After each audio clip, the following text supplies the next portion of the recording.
छींक आना अल्लाह पाक की बहुत बड़ी नियामत है। हमारे हलक में खुराक की नाली भी है, सांस की नाली भी है।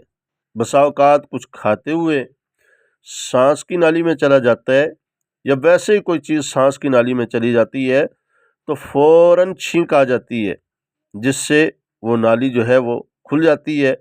अल्लाह रब्बुल इज़्ज़त का कितना बड़ा निज़ाम है।